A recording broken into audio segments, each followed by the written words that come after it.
सलामुअलैकुम, welcome to my channel. I am Salim. Lectures बात करेंगे इस लेक्चर में कार्बोहाइड्रेट्स के बारे में। प्रीवियस लेक्चर में डिस्कस किया था इंपॉर्टेंस ऑफ वाटर, जिसका लिंक डिस्क्रिप्शन में अवेलेबल है, आप वहां से उसे सुन सकते हैं। चैनल को सब्सक्राइब जरूर करिएगा। कोई कंफ्यूजन हो तो आप कमेंट कर सकते हैं। शुरू करते हैं कार्बोहाइड्रेट्स के बारे में। फर्स्ट है बायोलॉजी। जो बुक है हमारी, न्यू बुक है, असेंबोर्ड की बुक है ये। हम इसे फॉलो कर रहे हैं और इसके तमाम जो चैप्टर्स हैं उनको लेक्चर्स की फॉर्म में यहाँ यूट्यूब चैनल पे अपलोड किया जाएगा। हम इन तमाम चैप्टर्स को सीक्वेंस के अकॉर्डिंग कवर कर रहे हैं।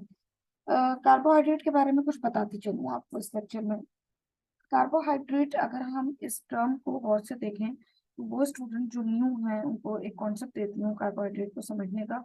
यहाँ देखिएगा, आपको दिखाई दे रहा है कि पहले लिखा है कार्बो और उसके बाद लिखा है हाइड्रेट।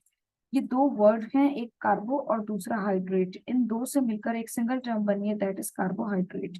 मतलब क्या है इसका? कार्बो कार्बन से निकला है, ठीक है। और कार्बन ने क्या कंटेन कर लिया, उसके साथ क्या आके अटैच हो गया? हाइड्रेट। हाइड्रेट किसको कहते हैं? Hydrate is another name we use for water. तो इसका मतलब क्या हो गया कि कार्बन ने वाटर के साथ बॉन्ड बना लिया, कार्बन के साथ वाटर आके अटैच हो गया, या वाटर के साथ कार्बन जाके अटैच हो गया। बात तो एक ही है।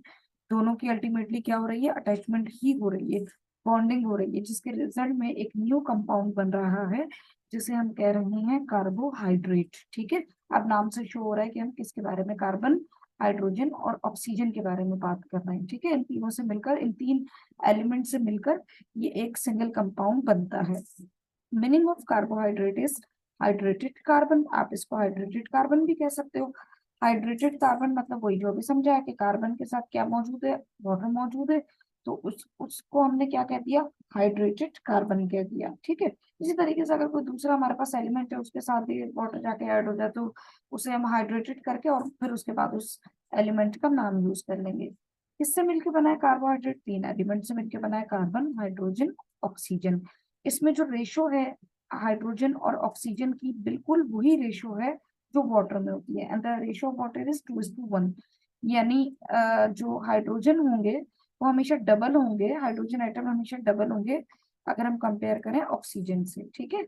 आपको पता है कि वाटर का फॉर्मूला होता है H2O, यानी टू एटम ऑफ हाइड्रोजन किसके साथ मिल जाते हैं? वन एटम ऑफ ऑक्सीजन के साथ। और इस तरीके से ये रेशियो इसकी 2:1 बन गई है यहाँ पे। अगर हम कार्बोहाइड्रेट की बात करें, कार्बोहाइड्रेट मिलकर बना है कार्बन, हाइड्रोजन, ऑक्सीजन, और इसको हम शॉर्ट फॉर्म में इस तरीके से भी लिखते हैं, CHO। तो इसमें जो हाइड्रोजन और ऑक्सीजन की रेशियो है बिल्कुल वो वही वाटर वाली है, यानी हमेशा हाइड्रोजन डबल होगा एज कम्पेयर टू ऑक्सीजन। अगर ऑक्सीजन 2 है तो हाइड्रोजन 4 होगा, अगर ऑक्सीजन 4 है तो हाइड्रोजन 8 होगा। ठीक है। कार्बन की रेशियो क्या होगी? कार्बन एटम कितने कॉन्ट्रीब्यूट होंगे? जितने ऑक्सीजन होंगे। ठीक है। यानी वही कि हाइड्रोजन का हाफ होगा। ठीक है। इसका जनरल फॉर्मूला क्या है? अब आप इसको कैसे बना सकते हैं? जो रेशो की मैंने बात की है इस फॉर्मूला के अकॉर्डिंग, CnH2nOn। यानी अगर मेरे पास यहाँ पे N जो है वो नंबर ऑफ एटम को रिप्रेजेंट कर रहा है, अगर मेरे पास यहाँ पे जो कार्बन एटम है वो 3 है तो मैं N की जगह 3 लिखूंगी। ठीक है। और यहाँ हाइड्रोजन 2n है इसका फॉर्मूला, तो 2 के बाद मैं यहाँ पे 3 लिखूंगी। और 2 को जब हम 3 से बीच में ये मल्टीप्लाई होगा दोनों, तो 2 को 3 से जब हम मल्टीप्लाई करेंगे तो आंसर आएगा हमारे पास 6। ठीक है। और ऑक्सीजन जो है, इसके जो नंबर ऑफ एटम होंगे मैंने बताया था जितने कार्बन के होते हैं, और जो रेशो अभी बताया था रूल के 2:1 है, यानी हाफ हो जाएगा हाइड्रोजन का, तो यहाँ पे 3 आ जाएगा। ठीक है। इसको आप प्रैक्टिस इसकी कर सकते हैं। आईयूपैक सिस्टम के अकॉर्डिंग जो कार्बोहाइड्रेट है उसको किस तरीके से डिफाइन किया गया है? Polyhydroxy carbonyl compounds. Polyhydroxy carbonyl compounds, ये क्या होता है? देखिएगा, पॉलीहाइड्रोक्सी कार्बोनिल कंपाउंड जो है, मैं इसको डायग्राम से समझाना चाहूंगी। यहाँ इस डायग्राम में देखिएगा, ये आपके पास ना डिफरेंट स्ट्रक्चर हैं कार्बोहाइड्रेट्स के। मैं भी इनके स्पेसिफिक ग्रुप में नहीं जाना चाहूंगी, आपको जस्ट समझाना चाह रही हूँ कि ये पॉलीहाइड्रोक्सी कार्बोनिल कंपाउंड, मुश्किल हो जाती है स्टूडेंट के लिए ना ये टर्मिनोलॉजी, क्योंकि वो फर्स्ट टाइम पढ़ रहे होते हैं, इससे पहले पॉलीहाइड्रोक्सी कार्बोनिल कंपाउंड को स्टडी नहीं किया हुआ होता है। आप यहाँ देखिएगा, पॉली की जो टर्म होती है ना वो हम यूज करते हैं मैनी। ठीक है। पॉली मीन्स मैनी, ज्यादा के लिए ना। और हाइड्रोक्सी निकला है हाइड्रोक्सिल ग्रुप से, OH, इस तरीके से जो ग्रुप होते हैं उनको हम हाइड्रोक्सी कह देते हैं, ठीक है। और कार्बोनिल जो है वो इजीली आप देख सकते हैं कि कार्बन को रिप्रेजेंट कर रहा होगा, यानी क्या मीन्स हुए इसके, मैनी, हाइड्रोक्सिल ग्रुप, कुछ इस तरीके से ये बात करना चाह रहे हैं, और कार्बन ग्रुप, ठीक है, कार्बन एटम की बात हो रही है। अब आप इस स्ट्रक्चर को देखिए, जस्ट एक ये टिप दे रही हूँ समझने के लिए, इस टर्म को समझाने के लिए, याद रखने के लिए। इस स्ट्रक्चर को देखिएगा तो बहुत सारे आपको जो मेनली आपको दिखाई दे रहे होंगे वो ये हाइड्रोक्सिल ग्रुप ही दिखाई दे रहे होंगे, ठीक है। हाइड्रोजन आपको दिखाई दे रहे हैं, हाइड्रोजन एटम दिखाई दे रहे हैं, और हाइड्रोक्सिल ग्रुप आपको दिखाई दे रहे हैं। जो ये स्ट्रक्चर है ना, ये ओपन चेन है, और जो ये स्ट्रक्चर है ये क्लोज रिंग फॉर्म में है, ठीक है। तो क्या देखा आपने, हाइड्रोक्सिल ग्रुप है, क्या एक है, नहीं, एक से ज्यादा है, ठीक है। तो ज्यादा के लिए आपने टर्म यूज की पॉली, कौन से ग्रुप ज्यादा है, हाइड्रोक्सिल ग्रुप ज्यादा है, तो आपने कह दिया पॉली हाइड्रोक्सी। और फिर यहाँ क्या अटैच है, यहाँ रिटर्न नहीं है, अक्सर लिखा होता है, ऐसी भी पिक्चर इंशाल्लाह इन फ्यूचर आपको दिखा दी जाएगी जिसमें कार्बन लिखा होगा। यहाँ सब क्या है, ये कार्बन एटम यहाँ पे मौजूद है।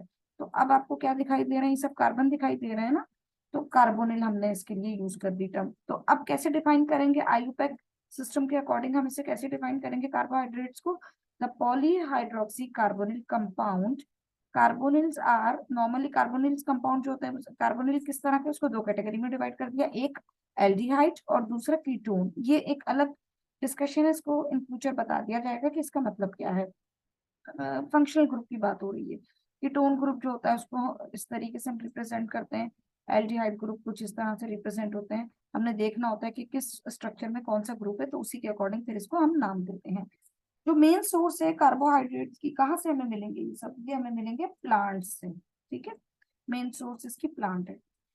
कुछ इनकी प्रॉपर्टीज की बात करते हैं हम, किस तरह के होते हैं, नेचर कैसी होती है, शेप कैसी होती है, they are sweet in taste. अगर आप इसे टेस्ट करके देखें तो आपको ये मीठे मिलेंगे, तभी हम इन्हें सैकराइड की टर्म हम देते हैं। सैकराइड मीन्स होता है शुगर, ठीक है, ऑल्सो नोन एज शुगर। कुछ ऐसे कार्बोहाइड्रेट हैं जो मीठे नहीं होते, पॉलीसैकराइड की एग्जांपल में वो आते हैं, वो भी आपको इन फ्यूचर पता चल जाएगा जब आप वो वाली क्लास को स्टडी करेंगे।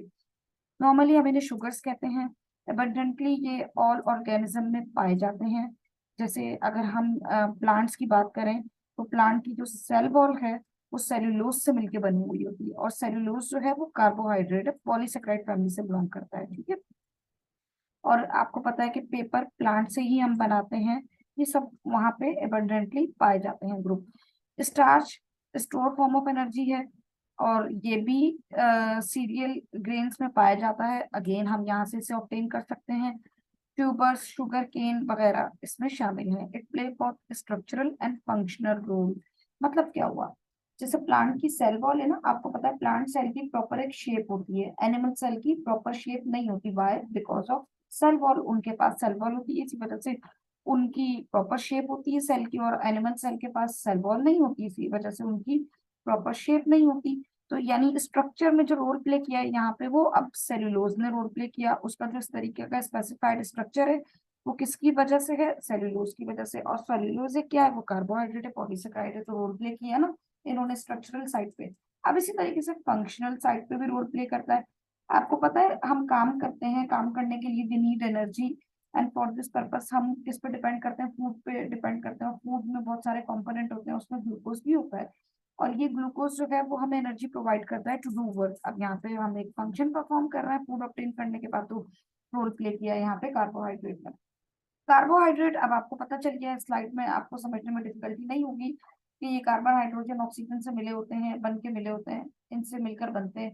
हाइड्रेट्स ऑफ कार्बन भी हैं, इन्हें हम कह सकते हैं, और ये क्या करते हैं, एनर्जी प्रोवाइड करते हैं हमें टू डू वर्क। इसकी क्लासिफिकेशन है हमारे पास।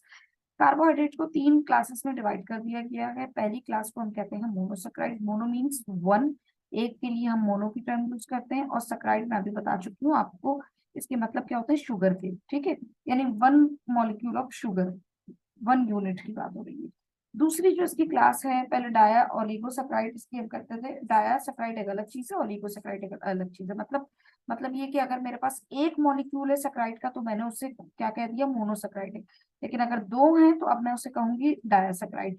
2 से ज्यादा होंगे तकरीबन 10 से पहले पहले तक, तो मैं इनको कहूंगी ओलिगोसैकेराइड। और 10 से ज्यादा हो जाएंगे सैकेराइड मॉलिक्यूल मेरे पास, तो मैं उन्हें कहूंगी पॉलीसैकेराइड। ठीक है, कोई ऐसा कंपाउंड कार्बोहाइड्रेट का जो कि 10 से ज्यादा यूनिट से, 10 से ज्यादा शुगर मॉलिक्यूल से मिलकर वो एक सिंगल कंपाउंड बनाए, तो अब वो कहलाएगा पॉलीसैकेराइड। जैसे सेल्यूलोज, ठीक है, सेल्यूलोज एग्जाम्पल है पॉलीसैकेराइड की। अब बात करेंगे थोड़ी सी मोनोसैकेराइड्स के बारे में, पहली क्लास के बारे में, द मोस्ट इजीएस्ट क्लास। ये इसकी जो नेचर है स्वीट इन टेस्ट है। ये पूरी क्लास जो है, देखिएगा, मोनोसैकेराइड जो है स्वीट इन टेस्ट है, डायसैकेराइड ओलिगोसैकेराइड स्वीट इन टेस्ट है, पॉलीसैकेराइड सब स्वीट नहीं होते। ठीक है, तो इसकी पहली प्रॉपर्टी स्वीट इन टेस्ट, दूसरी प्रॉपर्टी फर्दर हाइड्रोलाइज ये नहीं हो सकते। मतलब क्या हुआ इस बात का, हाइड्रोलाइज मतलब हमने वाटर ऐड किया, वाटर ऐड होने से मॉलिक्यूल टूट जाएगा। ठीक है, कंपाउंड वो जो होगा कार्बोहाइड्रेट का टूट जाएगा, तो हम इसको शॉर्ट फॉर्म में कहते हैं हाइड्रोलाइज हो जाना। ठीक है, जो पॉलीसैकेराइड है ना, अगर आप इसमें ऐड करेंगे वाटर मॉलिक्यूल तो हाइड्रोलाइज हो जाएगा, टूट जाएगा, वो टूट के वापस अपने उन्हीं यूनिट में कन्वर्ट हो जाएगा जिनसे वो मिलके बना था। सेम यही रूल अप्लाई हो रहा है डायसैकेराइड और ओलिगोसैकेराइड के साथ। But in case of monosaccharide, क्योंकि वो है ही कंसिस्ट किस पे, सिंगल यूनिट पे ही, तो वो कंसिस्ट है, वो फर्दर ब्रेक नहीं हो सकता, वो फर्दर टूट नहीं सकता। तो हम यहाँ पे कह देते हैं कि ये इसकी प्रॉपर्टी है कि ये मजीद सिंप्लीफाई नहीं हो सकता, मजीद ये हाइड्रोलाइज नहीं हो सकता। और इजीली अगर हम वाटर में ऐड करें इसे मोनोसैकेराइड को, तो वाटर में क्या हो जाएगा, सॉल्युबल हो जाएगा।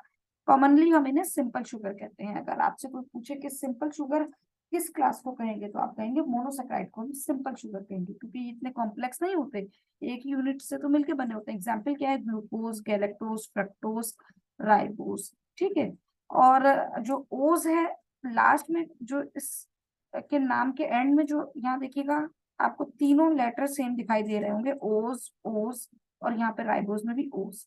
ये जो ओज है ना, इसे हम कहते हैं सफिक्स। ठीक है, और ये किसके किसके लिए यूज किया है इसका, ओज suffix is use with the number of carbon atom.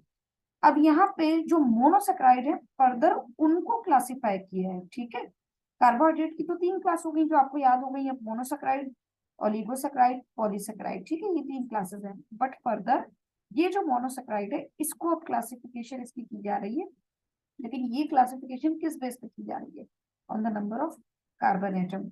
तो हमने जितने कार्बन एटम होंगे उसके अकॉर्डिंग उसको नेमिंग करनी होगी। यहाँ देखिएगा फॉर्मूला था आपके पास CnH2nOn। तो यहाँ पे अगर मेरे पास Cn और n की वैल्यू क्या है, 3, यानी 3 कार्बन एटम, इस स्ट्रक्चर में 3 कार्बन एटम है, 6 हाइड्रोजन एटम है और 3 ऑक्सीजन एटम है। तो 3 के लिए भी यूज टर्म ट्राई, आपको पता है ना, 1 के लिए मोनो, 2 के लिए डाई और 3 के लिए भी यूज ट्राई। तो यहाँ पे कार्बन एटम अगर 3 है, और क्योंकि ये क्लासिफिकेशन हमने कार्बन एटम की बेस पे ही की है, तो 3 के लिए हम ट्राई यूज करते हैं, तो इसको नाम दे दिया ट्राईओज। ठीक है, ओस अभी बताया था ना, नंबर ऑफ कार्बन एटम को रिप्रेजेंट कर रहा है। अब ये क्या है, कार्बन एटम को बता रहा है, और ट्राई 3 को बता रहा है, यानी 3 कार्बन एटम वाला मोनोसैकेराइड है, तो हमने इसे क्या कह दिया, ट्राइओस। और जो 4 वाला होगा, 4 के लिए भी यूज टर्म टेट्रा, तो यहाँ पे हम इसे कह देंगे टेट्रोस। 5 के लिए भी यूज पेंटा, तो हम यहाँ से नाम दे देंगे पेंटोस। एंड 6 के लिए हेक्सा, तो हम यहाँ से नाम दे देंगे हेक्सोस। 7 के लिए हम यूज करते हैं हेप्टा, तो यहाँ पे हम इसको नाम दे देंगे, इस मोनोसैकेराइड को, इस शुगर को क्या नाम दे देंगे, हेप्टोस।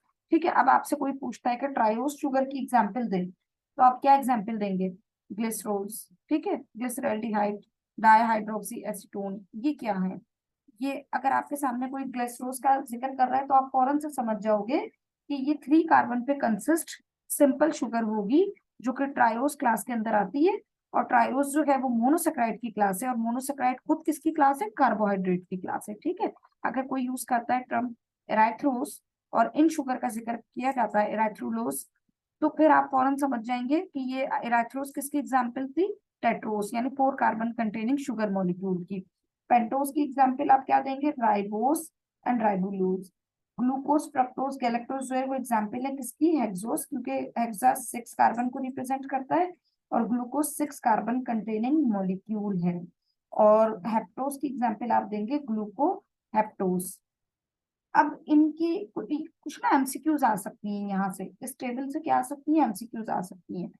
तो आप उनको किस तरीके से आप डिफाइन करेंगे, मतलब वो एमसीक्यू जो है, मैं इस टेबल को किस तरीके से और डिफाइन करूं ताकि आप वो एमसीक्यू सॉल्व करने के लिए एबल हो जाए। कुछ बातें सुनिएगा। देखिए, ये जो ग्लाइसरोज है और ये जो डाई हाइड्रोक्सी एसीटोन है, ये बहुत ज्यादा इंपॉर्टेंट ट्रायोज है। ये प्रोड्यूस कहाँ होते हैं? रेस्पायरेशन के दौरान। ठीक है, जब हम ये जो रेस्पायरेशन का प्रोसेस होता है जिसमें ऑक्सीजन को, जो फूड जो है ऑक्सीजन की मौजूदगी में जब ऑक्सीडाइज होता है, तो फिर उसके रिजल्ट में प्रोडक्ट बनते हैं ग्लाइसरोज डाइहाइड्रोक्सी एसीटोन। फिर इसके अलावा जो टेट्रोस है वो नेचर में पाया जाता है और रेयरली पाया जाता है। ठीक है, तो कुछ बैक्टीरिया में भी ये होता है। ये चीज आपने जहन में रखनी है, आ सकती है एमसीक्यू सवाल पूछा जा सकता है कि ऐसा शुगर मॉलिक्यूल बताएं मोनोसेक्राइड से जो बिलोंग करता हो जो कि रेयर इन नेचर हो, तो आपने टेट्रोस का नाम लेना है।